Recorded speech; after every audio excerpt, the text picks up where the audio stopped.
Muy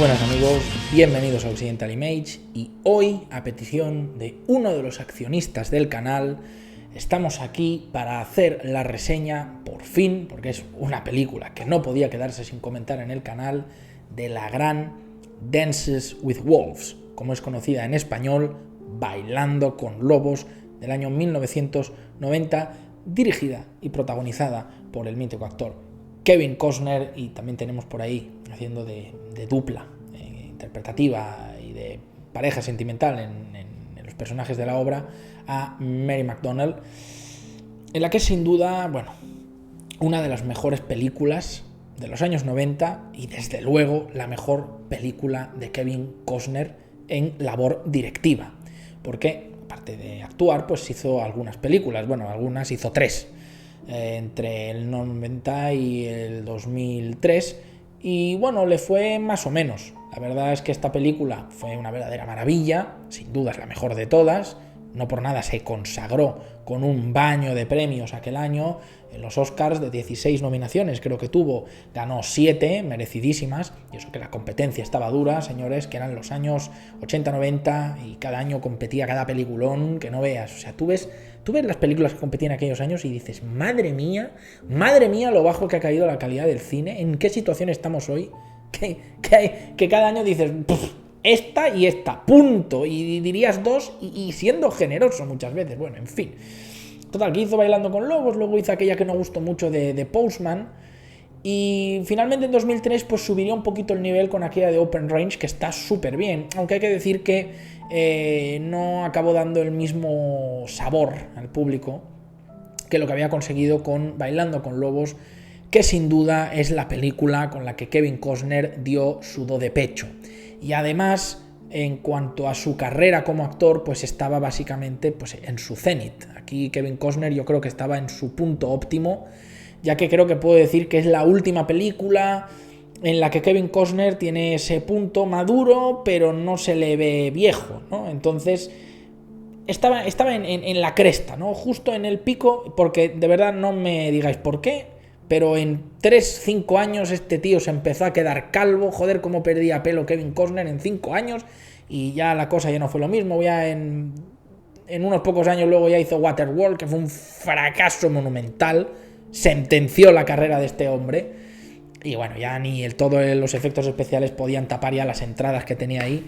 Pero Kevin Costner, ya digo, en esta Bailando con Lobos es el epítome, es el clarísimo representante de la verdadera masculinidad. Pero cuando digo la verdadera masculinidad no lo digo en tema de sex appeal únicamente, lo digo en un tema mucho más profundo, completo, ¿no? A nivel existencial, ¿no? De lo que es un hombre. Y a Costner se nota que le gusta mucho el tema western. Es una temática que ha sido persistente en las 3 películas que él dirigió, también en otros productos que escogió a lo largo de su carrera como actor, y esto yo creo que queda hiper patente en esta cinta, que es una verdadera delicia. La película, en la versión que fue lanzada a cines, tiene una duración de 3 horas, es una película larga, pero es que después se liberó la versión del director, la versión de Kevin Costner, la versión extendida, que añade otros 56 minutos a la cinta, llegando prácticamente a las 4 horas de película. Una verdadera barbaridad de minutos de metraje, pero tengo que decir que vale completamente la pena cada jodido minuto.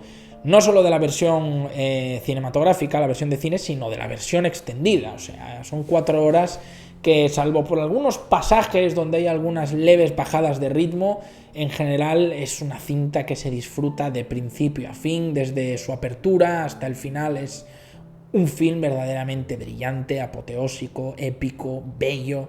Es que sobran adjetivos para definirla. Ya sé que esta review va a ser una de estas mamadas de polla fuertes, pero es que es la verdad. Cuando una película lo vale, lo vale. Y es que, fueron de estas cintas en las que se conjugan todos los elementos para dar una verdadera maravilla del séptimo arte, de lo audiovisual, y donde salen todos los elementos tan bien parados que no puedes parar de preguntarte cómo Hollywood y la industria del entretenimiento en Estados Unidos ha bajado tanto de calidad. Es que dices, Dios mío, lo teníais todo. Pero bueno, supongo que todo lo que sube tiene que bajar. Sea como sea, en esta película seguiremos los pasos de un hombre, que es el que interpreta a Kevin Costner, que está luchando, ¿no?, en la guerra civil estadounidense, ¿no? Poco después de la guerra de secesión se enfrentan el norte y el sur, ¿no?, los famosos yanquis y los confederados. El protagonista está en el lado de los estados del norte, ¿no?, los que ganaron la guerra, y podemos ver en una escena introductoria cómo está a punto de perder una pierna, porque se la van a amputar, porque se le está infectando por una herida de batalla, sin saber muy bien cómo consigue librarse y pensando que va a morir, se lanza, ¿no?, en un ataque suicida contra los adversarios para que le maten, pero algo que no sabría muy bien explicar qué es, Dios, la providencia, hace que ninguna bala le acierte, sale completamente ileso del ataque suicida, y esto además permite a los de su bando contraatacar y ganar la escaramuza que estaban teniendo, pues, en un punto de estanque, ¿no?, porque había quedado una especie de zona de tierra de nadie, ¿no?, entre los dos bandos, y ninguno de los dos se atrevía a atacar, ¿no? Entonces el acto malinterpretado como valentía, ¿no?, de los suyos, que en realidad era un intento de suicidio, pues les da valor, ¿no?, a los hombres del norte y pues se lanzan a la victoria.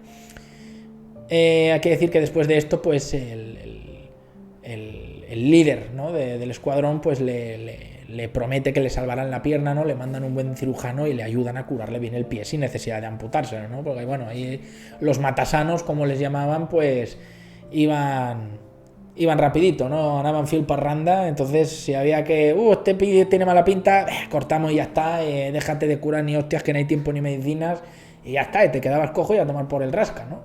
Entonces, bueno, después de esta introducción, vemos que el protagonista pide ser trasladado a una zona prácticamente deshabitada del sur, bueno, del oeste, para defender una posición a la espera de refuerzos.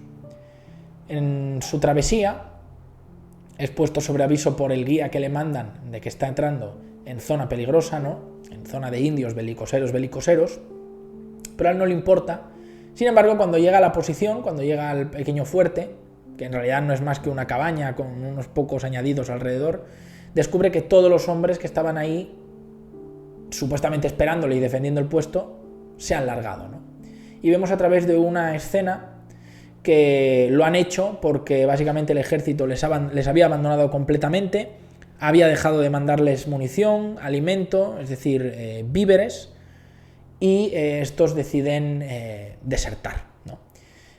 Claro, no sabían que justo su refuerzo estaba llegando, ¿no?, porque Costner no iba solo, iba con un buen cargamento de provisiones, pero bueno, cosa del destino, pues también se queda, entre comillas, atrapado ahí, no porque no quiera, no porque él realmente atrapado, digo atrapado entre comillas, porque él sí quiere estar precisamente ahí, como muchos en este tipo de guerras, sobre todo las guerras civiles, quedó atrapado dentro de un bando simplemente por estar en el lado en el que estaba, no por convicciones ni nada. Es una guerra que no comprende, es una guerra en la que no está de acuerdo participar, pero claro, como eras ajusticiado terriblemente si desertabas, pues él, una forma de escaquearse es pedir que lo trasladen a un terreno solitario e inhóspito, donde no hay escaramuza, no hay acción, no hay peligro de que le ataquen los sureños, y entre comillas, pues él se toma un descanso, ¿no?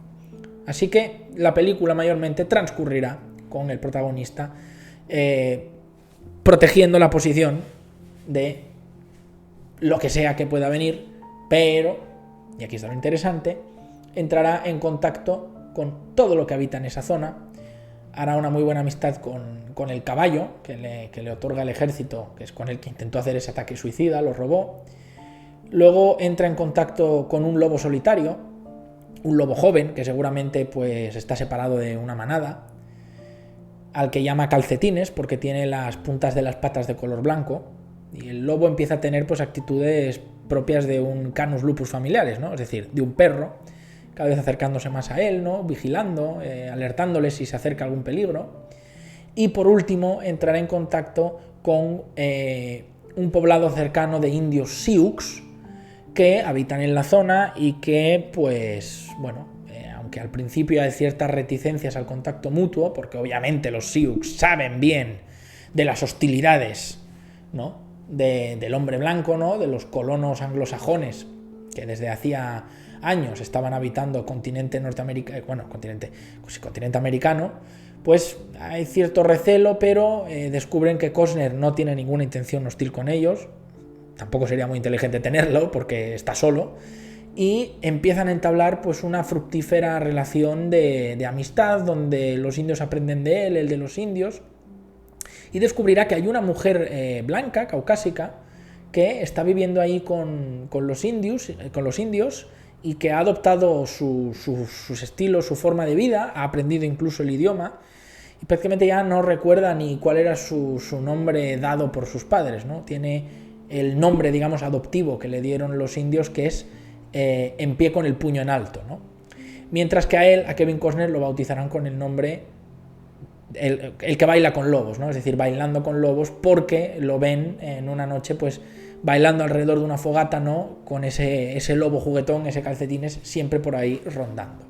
Eso sería, entre comillas, una breve introducción a la historia, pero bueno, es que, ya digo, la película son 4 horas, pero vamos, no le sobra ni un minuto. Es de hecho una de esas películas que piensas, Dios mío, es que podrían haberla hecho de 6 horas, de 10 horas, podrían haber hecho una serie con esto y me hubiera quedado a seguirlo viendo. Es una película muy nutrida y Costner, ya digo, acertó de lleno con todo lo que retrata en la obra, la puesta en escena, todos los escenarios, grabado en entorno rural 100%, nada de mierda CGI hecha por ordenador, nada de telas verdes ni chroma keyer, pura cinematografía raw, pura, directa, hecha sobre escenario real, en espacios abiertos, con múltiples climatologías, cielo despejado, nublado, lluvias y tormentas, nieve, cómo a nivel de fotografía se hacen los cambios cromáticos pertinentes, en fin, es el apartado visual de la película es que es una maravilla, es un orgasmo visual ver esta película, es verdaderamente hermoso, ¿no? Se cuidaron de buscar zonas que incluso todavía, es cierto, hoy en día están medianamente, si no deshabitadas, bastante despobladas en Estados Unidos, ¿no? El siempre difícil oeste, ¿no? Por eso hubo ese periodo llamado la conquista del oeste, la colonización del oeste, ¿no?, que fue la zona en la que fue tan difícil adentrarse, la zona a nivel de recursos más difícil de trabajar, donde era más difícil sobrevivir, donde la climatología era más dura, donde, vamos, era pues en definitiva más difícil asentarse. Por eso no encontraron grandes civilizaciones como sí lo hicieron los antiguos españoles imperiales en el territorio mexica o en el territorio inca, donde ya había pues grandísimas construcciones, un conocimiento mucho más avanzado, estructuras sociales, aunque relativamente primitivas y verticales, mucho más modernizadas, una muchísima mejor eficiencia de recursos, en fin, nada que ver con los pequeños pueblos nómadas que vivían en la Edad de Piedra, ¿no?, los indios que habitaban en lo que hoy es pues Norteamérica, ¿no?, en lo que hoy es Estados Unidos, y que, pues, pobres, ¿no?, y como bien se relata en la película, tristemente fueron aniquilados. Prácticamente no ha quedado ninguno hasta nuestros tiempos. Los pocos que han quedado confinados en reservas y con ciertas concesiones del gobierno federal y los gobiernos estatales para que puedan tener casinos y tal, pero de verdad fue un genocidio atroz, las verdaderas barbaridades que se hicieron con los indios. Y por eso esta película también es muy de agradecer que rompiera con el cliché de los indios malos, los indios salvajes, los indios idiotas, los indios subdesarrollados, alejándose de los tópicos que se habían instaurado mucho en el viejo western de John Ford, ¿no? Bueno, pues básicamente porque pues, no siempre, obviamente yo creo que siempre hubo detalles, ¿no? Pero vamos, tuve estas películas de John Wayne y siempre había este puritanismo segregador norteamericano. Claro, esto hasta que no empezó a cambiar ya en los años 70, 80, ya a finales de los 80, que se hizo esta película en 1990, pues ya la idea de la segregación estaba dejando ya de ser algo consolidado en el ideario común. Les costó un poquito, Así están en Estados Unidos, que tienen un complejo que no se aguantan, por eso están que si BLM, que si damos 40 Oscars a Black Panther y todas estas mierdas. O sea, eso es lo que pasa por haberse portado tan mal. O sea, yo lo siento decirlo así de duro, pero vamos, es un complejo que, vamos, no me extraña que lo tengan. La están cagando fuertemente, pero vamos, muchas veces pienso, es que también ya os vale, hijos míos, porque luego también con el esclavismo desmedido de los negros, vaya cojones. En fin, ya digo, es una película que está muy bien, que dé esa visión de acercamiento sobre los indios, mostrando una rara avis, ¿no? Mostrando una rara avis donde, pues bueno, un hombre anglosajón, un americano, ¿no? Un estadounidense, pues no veía a los indios como animales, se acercaba a ellos, quería aprender de ellos, entró en contacto con ellos y los trataba como a iguales. Pero ojo, que esto es que por eso de verdad me gusta tanto el guión de esta película. Costner tuvo un ojo verdaderamente virtuoso para elegir todos los temas que trataba y cómo los trataba, que era lo importante. La película tampoco hace un blanqueamiento del indio como si fueran dulces palomitas. Obviamente muestra sus hábitos y costumbres y todas esas cosas que también, como se muestra el personaje de Kevin Costner, le horrorizan. Por ejemplo, hay una escena donde aparecen unos cazadores, matan un montón de búfalos para quedarse sus pieles. Claro, esto ultraja a los indios, que además veían en eso una cacería muy prominente, que era también un modo de sustentarse, y los indios luego cazan a los cazadores, ¿no?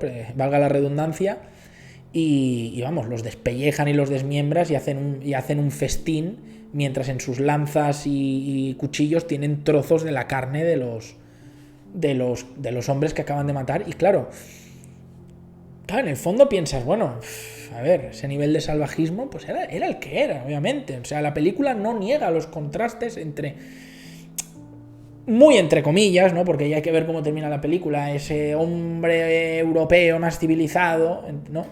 Y los salvajes del oeste, ¿no? Los indios.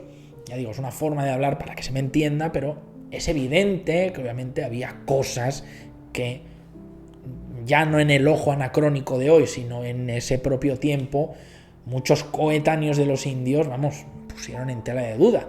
Lo mismo que pasó con los españoles en Centro y Sudamérica, que sí, muy bonitas estas pirámides y tal, pues todo ir arrancándole el corazón a gente viva y comerse a la gente, pues ya tal, ¿no?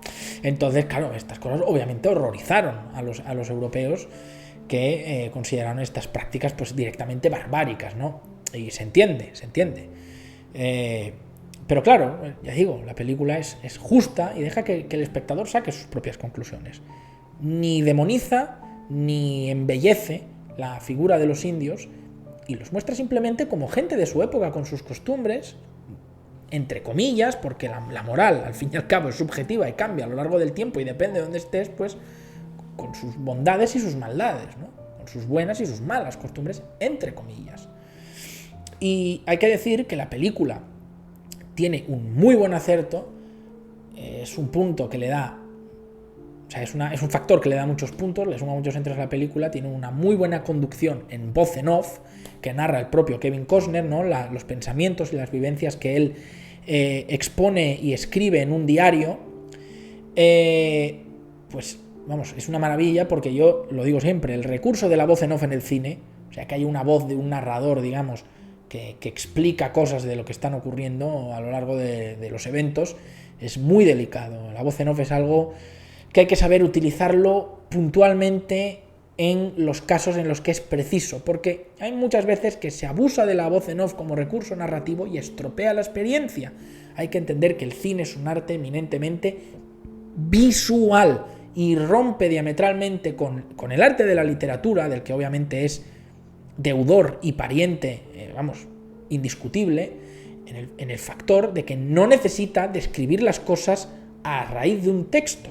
Lo hace visualmente, mostrando al espectador. En la literatura, el autor necesita necesita describir todo tipo de detalles de lo que quiere que el lector imagine, que es ahí donde el lector pone de su parte, pone su imaginación para llenar los huecos particulares y subjetivos de cómo él visualiza lo que se está narrando. Y hay autores que lo hacen a mucho más detalle. No sé, tú ves una novela de Tolkien, de Señor de los Anillos, y dices, Virgen Santa, la espiga esta que estaba saliendo ahí de un ramajo, qué bonita y detallada que es, porque el tío te lo dice, pero vamos, con puntos y comas, que si tiene la punta de 5 centímetros y te lo describe perfectamente para que lo visualices de una forma muy específica. Es decir, autores que no te dejan, a raíz de mucha descripción, muchos recovecos de maniobra para que le des un poco de tu toque propio, y otros que son más vagos, más de brocha gorda, y dejan gran parte de la interpretación al lector, y cada uno pues imaginará las cosas de una forma u otra, y habrá mucha diferencia, ¿no? Puede haber mucha diferencia entre lo que imagina un lector u otro. Pero en el cine esto no ocurre, porque no necesitas describir nada porque ya lo estás enseñando. Así que a no ser que sea algo muy metatextual, o quieras romper la cuarta pared, o te quieras poner muy profundo, y necesites de algún apoyo narrativo directo, lo puedes hacer a través de la imagen. Por eso la voz en off es algo que se tiene que cuidar, porque si lo pones innecesariamente, saturas al espectador y le estás dando una capa de sobrelectura que asfixia. Ha llegado incluso a ver películas, por ejemplo, Blade Runner, que han tenido una versión con voz en off y otra sin voz en off. Hay algunos que prefieren la que no tiene voz en off, de Deckard, y otros que sí. Yo prefiero la que tiene voz en off. En ese sentido creo que ayuda mucho a entender algunas de las situaciones que ocurren a raíz de las diferentes coyunturas que plantea el film. Pero ha habido otros casos de películas que lo he visto y digo, pero Dios mío, la voz en off, ¿qué aporta? Ya lo sé, ya lo estoy viendo. Pues es que lo estás oyendo y dices, ¿pero por qué me lo estás describiendo? ¡Pero cállate ya! En cambio, aquí, voy a decir que con Bailando con Lobos es uno de los mejores ejemplos de voz en off bien empleada. Enriquecen al personaje principal, te ayudan a darle una dimensión mucho más profunda, mucho más real, que sientas al personaje como alguien vivo, no como un personaje ficticio, como una persona que está ahí, que vive, que siente, que piensa, que se emociona, que razona, etc. Y segundo, te ayuda a comprender mucho más ese antiguo mundo ya perdido, ¿no?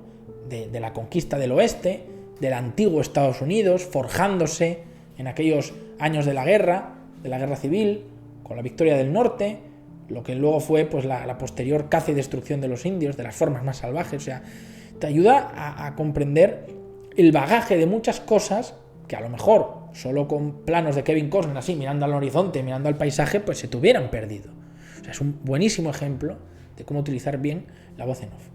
Luego, la banda sonora de la película. La banda sonora de la película es, mamma mía, es posiblemente de las mejores piezas en OST que se hicieron en los 90. Y mira que tuvimos temas míticos, Titanic, Terminator.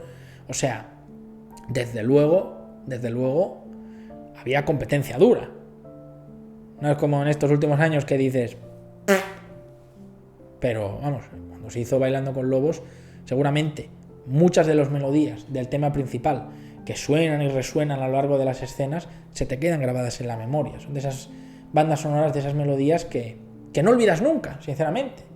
Yo no recuerdo cuándo fue la primera vez que vi la película, vamos, era un crío, no debía tener muchos años, pero siempre, o sea, hay una de esas películas que se te queda en la mente y el corazón. Siempre recuerdas algunos elementos, el lobo, calcetines, los indios, algunas escenas de acción, pero se te queda ahí la banda sonora, ¿no? O sea, eso es algo muy importante. Ya digo, se conjugaron todos los elementos para dar un estado de gracia a este film maravilloso. Y bueno, luego diría que, ya digo, aunque la película dura 4 jodidas horas y tiene un ritmo en muchos momentos pausado, contemple, con calma, una película que no aburre absolutamente nada. Bueno, vale, sí, a ver, puede haber algunos pasajes, algunas escenas que dices, bueno, esto está bajando un poquito, no le encuentras tanta chicha al diálogo, a la situación, o alguna cosa que te parece un poco repetitiva, pero ya digo, son detalles que incluso yo, que he revisado la versión extendida de 4 horas, he apreciado en 2-3 momentos puntuales y en general no afectan prácticamente nada al buen disfrute de la obra, que ya lo digo, lo tiene todo: romance, drama, aventuras, epicidad, acción, en fin, es que ¿qué más puedes decir? Y un montón de valores y de lecciones que, santa madre de Dios, lo mal que estamos. Todo esto ya está, iba a decir se está perdiendo, pero es que ya está prácticamente sepultado. Cosas que ves narradas en el film en cuanto a que son básicas, en realidad son temas trillados y básicos que los hemos visto 50.000 veces, pero está tan bien hecho como lo trata el film, que no lo sientes forzado, ni sobra para nada. Temas elementales como respetar la naturaleza, respetar a nuestros semejantes, sin importar qué creencias, valores o ideas tengan. O sea, al final, para respetarnos las personas entre nosotros, no hace falta tener las mismas ideas. Hace falta simplemente tener el mismo respeto. Ya está. Respeto, no tolerancia, respeto. Esa es la clave. Ser personas honestas, íntegras. Obviamente, tienes que marcar unos límites. No dejarte avasollar. Hay que encontrar ese equilibrio entre hacerse respetar, valorar lo que uno tiene y respetar a los demás y valorar lo que los demás nos pueden aportar. Y este balance se va corriendo a lo largo del tiempo, ¿no? Como una báscula, pero vamos, ahora mismo estamos tirados al extremo de ser una panda de mirasuelos y de acomplejados brutal, con una pérdida del norte increíble. Yo creo que esta película es un bello tesoro que ha envejecido muy bien, además, y que vale la pena rescatar. Es una película que vale la pena revisionarla varias veces en la vida de uno. Transmite tanta calma, es tan triste en algunos momentos, tan divertida en otros. No puedes parar de verle virtudes. Mira que la he visto 3 o 4 veces, siempre le saco alguna cosa. Además, como tiene muchos elementos, pasa el tiempo, se te olvidan algunos detalles y cuando la vuelves a ver, obviamente no es como la primera vez, los puntos clave ya te los conoces, pero se disfruta mucho del revisionado y es una película sinceramente fantástica. O sea, un tipo de cine, vaga a decirlo, que se ha perdido, que es, bueno, un cine con visión comercial, con potencia en la inversión, con carácter económico, pero con carácter artístico también, vocacional, que se nota que hay detrás personas involucradas con algo que les gusta, no simplemente por el mero hecho de hacer dinero. Es ese perfecto equilibrio que se consiguió en los años 90, la mejor década de la historia del cine. No es la que a lo mejor tendrá los mejores clásicos, ni la que fue definitoria para lo que vendría después. No, pero fueron aquellos años donde hubo el trasfondo justo del pasado en el cine, de la década de los años 30, 40, 50, y la suficiente visión de futuro y visión de grandeza y optimismo del futuro, donde se conjugaron los elementos, se dio un virtuosismo de guión, de géneros, de vertientes. Es que fue cine en estado de gracia en todo. Grandísimas películas de terror, de acción, de comedia, de drama. Fue el clímax. O sea, no hemos vuelto a ese nivel de calidad. Luego alcanzamos el pico, ¿no? Si lo viéramos en una métrica, la cosa fue subiendo, ¿no? Sobre todo a partir de los 70, que hubo una redefinición artística, es cuando ya se empieza, entre comillas, a configurar el mundo contemporáneo que conocemos hoy. Subir, pum, toca el pico en los 90 y ya en los 2000 se mantuvo un poquito, sobre todo en la primera mitad, luego empezó a bajar y ya en esta década pasada, la hostia, Virgen Santísima, y ahora en esta del 2020, yo es que, de verdad es alucinante. Tú veías una nominación de los Oscars de aquellos años, tío, y decías, madre mía, pues es que un peliculón tras otro, si es que le daría todos los premios a cada una, a todos los actores, a todos los... Y lo ves en estas fechas, en estos últimos años, y dices, Virgen Santísima, ya a la gente ni le importa. Tuvieron el peor récord de poca audiencia hace nada en Hollywood, y no me extraña, porque tú ves la cartelera este año, y ojo, este año 2022 puedo decir que nos podemos dar un canto en los dientes, porque respecto al año pasado ya 2020 ha subido un poquito el nivel, un poquito. O simplemente hemos tenido la suerte que se han concatenado varias películas interesantes una detrás de otra, pero vamos, joder, voy cada puta semana al cine. Es verdad que este verano he ido un poquito menos, pero voy cada jodida semana. A veces incluso veo 2. Y, macho, intentas decir, a ver, ¿qué películas de este año dices qué buenas que son?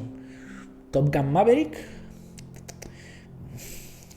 The Northman, Sonic 2, o sea, y para de contar. Es que no puedes sacar mucho más. O sea, las dices con el puñado de una mano, tío. Vale, ya sé que estamos todavía en verano, no estamos en diciembre como para decir, bueno, ya lo hemos visto todo, pero Virgen Santa. O sea, es que es terrible, ¿no? Es terrible. Y por eso Bailando con Lobos es una película tan completa. Es que es eso, cine de verdad, completo. Que hoy en día siempre estamos, bueno, esta película vale la pena por los efectos especiales. Bueno, visualmente es una mierda, pero el guión está guay. Bueno, este tiene un guión de mierda, pero la historia es buena. Bueno, no hay nada que valga la pena, los actores una mierda, pero recupera un subgénero que está bien que lo haya recuperado, ¿no? Y entonces siempre tienes que estar sacándole punta a todo, tienes que ser muy benévolo, tienes que... No, pero por este aspecto, por este otro... No puedes decir, no, la película en todos los sentidos es buena. Y si acaso le falla una o dos cosas. O sea, hemos dado la vuelta completamente. Antes decías, qué buena película, maravillosa, salvo esto. Pero todo el resto genial. Ahora es al contrario. Dices, joder, qué pedazo de mierda de película. Salvo esto, esto y esto. Es tristísimo. Ya digo, la única que se salva es Top Gun Maverick, que es la única película que he visto que la he ido a ver 3 veces al cine, de lo buena que es. ¡3 veces! He dicho, es que no me lo puedo creer. No me extraña que lleve ya 1.000 millones de dólares y subiendo casi 1.200, sea una barbaridad. No me extraña, merecidísimo. Ir a verla. Y si la habéis visto, id a verla otra vez. Y si la habéis visto 2 veces, pues vais una tercera, joder. O sea, pero vamos, la única, no de este año, de los últimos 5 o 8 años que yo he visto que diga, esto se siente como el cine bueno de antes. Y eso que es una cinta muy tópica, muy comercial, que rehúsa la fórmula 1000 veces, pero aún así está bien hecha, tiene buen gusto. Las personas que hay detrás se nota que les gusta lo que hacen. Hay efectos especiales prácticos, y mira que es jugarse el tipo porque es subirte a aviones. Bueno, pues es increíble que esto está extinto prácticamente. Y ves una película como Bailando con Lobos y dices, pero ¿cómo puede ser que haya habido esta decadencia? ¿Cómo puede ser? En fin, en todos los aspectos, ya digo, una película maravillosa. Si no queréis ver la versión extendida, lo entiendo. Probad con la versión de 3 horas. También reconozco que es largo, pero vamos, desde luego, si ya la habéis visto una vez, buscad la versión extendida, que vale muchísimo la pena. Hace años se liberó también doblada al castellano. Notaréis la diferencia porque las escenas que no estaban incluidas se nota que el sonido es diferente, es decir, los actores de doblaje o cambian o tienen otro tipo de sonido en las grabaciones, pero son detallitos que no molestan para nada y vamos, hacen de la película una verdadera delicia, una verdadera maravilla y vamos, me fascina porque esta es una película que además es muy congruente con la historia de Estados Unidos, nítida, y aunque sí puedo tener cierto sesgo pro, en ciertos aspectos es verdad que demoniza un poco a los estadounidenses, ¿no? Por lo menos de aquellos años, pues tampoco yo creo que haga flaco favor a la realidad. Quiero decir, yo creo que es bastante consecuente. Es que para mí fue una verdadera salvajada. Es que hay gente que a veces no entiende la magnitud de lo que se habla. Los indios podrían tener sus conflictos, pero lo que se hizo con ellos, o sea, entrar hombres a caballo a poblados y disparar a mujeres y a niños completamente inofensivos y desarmados, con verdadera sangre fría. Esto también apareció en otra muy buena película que sin duda es deudora de esta espiritualmente, como es El último samurái de Tom Cruise. Luego, lo de cortarle las cabelleras a los indios, ¿de dónde creéis que venía? O sea, esto de tan típico del indio que corta la cabellera, esto se hacía con ellos. O sea, tú matabas a los indios, les cortabas la cabellera y te las llevabas y con las cabelleras luego te pagaban X dinero. O sea, no sé, pues me lo invento, $10 por cada cabellera de indio, ¿no? O sea, literal, como si fuera capturar mapaches o tejones, como si fueran animales. O luego, lo que se hizo también era, bueno, la clásica, ¿no? La vieja confiable del anglosajón be like, que yo lo siento, pero es así, de, indio, how. Mira, de aquí para acá, esto es para nosotros, de aquí para allá, esto es para ti. hacemos un tratado, ya estamos chill, de tranqui, correcto, no problema, vive y deja vivir, es ok. Y el indio decía, bueno, ¿qué otra opción tenemos? ¿Qué hacemos? ¿Nos liamos a estacazo con esta gente que tienen rifles y...? No, sí, venga, va. A los 2 días... Michelson, vamos a quemar a la aldea de estos hijos de puta. Y los mataban y los volvían a echar.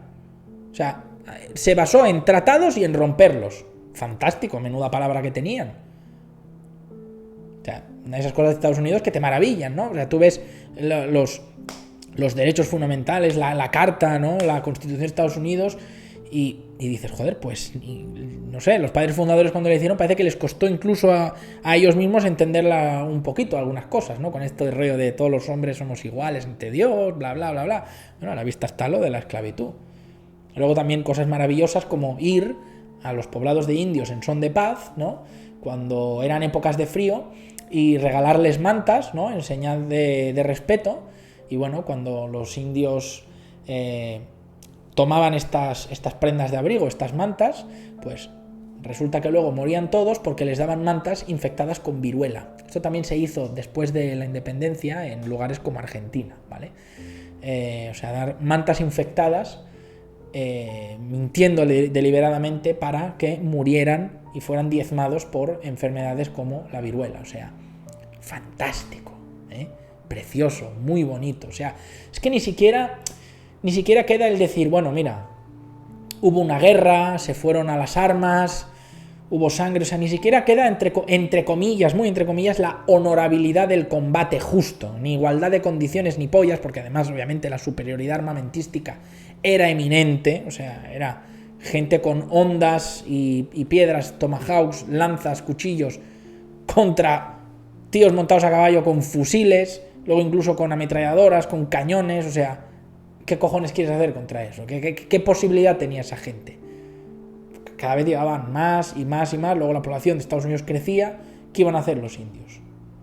Los Cheyenne, los Sioux, los Apaches, los Comanches, o sea, diezmados y reducidos a la mínima expresión, que en realidad son los legítimos y verdaderos pobladores de aquellas zonas. Pero, pues nada, hay que aceptarlo. La historia de la humanidad se ha hecho a base de conquistas, a base de guerras, a base de sangre, pero son cosas que tú las ves y dices, joder, o sea, no sé, es como cuando en España atacaron los musulmanes, se quedaron toda la península, bueno, pues hubo una guerra, mataron, muerte, tal, luego la llamada reconquista, ¿no? Retomar el territorio, lo mismo, espadazos, pero bueno, fue algo, entre comillas tú lo ves y dices, bueno, pues conflictos por los territorios, entre comillas algo justo, ¿no? Los dos iban con caballos, espadas, lanzas, flechas, pero aquí, o sea, es que es verdaderamente barbárico, y el desenlace de la película es precisamente sombrío por esto, ¿no?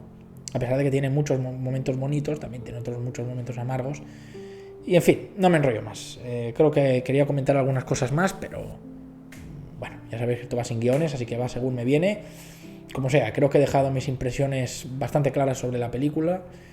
Una verdadera maravilla, una de las mejores películas noventeras que hay, y desde luego la mejor película de Kevin Costner a nivel de directivo que hizo en toda su carrera, sin lugar a dudas. Y a nivel interpretativo también, no sé si la mejor, pero desde luego una de las mejores, porque el papel que hace aquí verdaderamente encomiable, lo borda.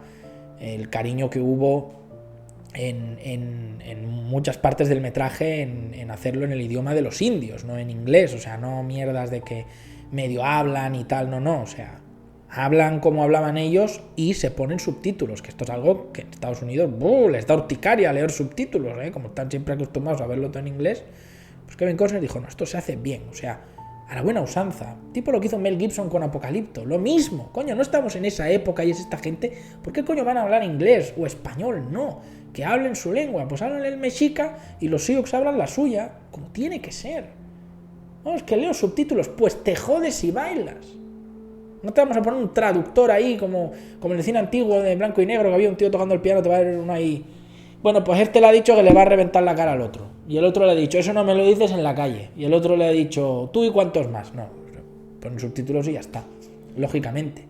ya digo, es de estas buenas películas de aventuras, de ambientación de época, con esta temática de la América más primitiva, pues fiel, por ejemplo, a, ya digo, El último mohicano, El último samurái, Apocalipto, etc.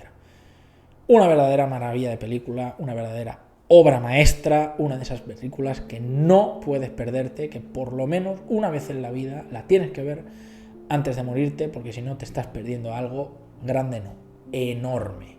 Y además, ¿qué cojones? Una película con muy buen gusto estético, con un buen reparto, en fin, fantástica. En fin, si os ha gustado la reseña, ya sabéis, dadle like, compartid el vídeo, suscribiros si no habéis hecho, poned ahí vuestros comentarios, qué recuerdos tenéis de esta bella película, si es que la habéis visto, si no, pues poneros a ello inmediatamente. Y nada, como siempre deciros que si queréis apoyar el canal, pedir alguna reseña a vuestro gusto como esta, o simplemente acceder a ventajas exclusivas para ver los vídeos antes que nadie, etcétera, pues ya sabéis, tenéis aquí abajo el botón de unirse, el link a Patreon y el link a PayPal. Muchas gracias y nos vemos en la próxima.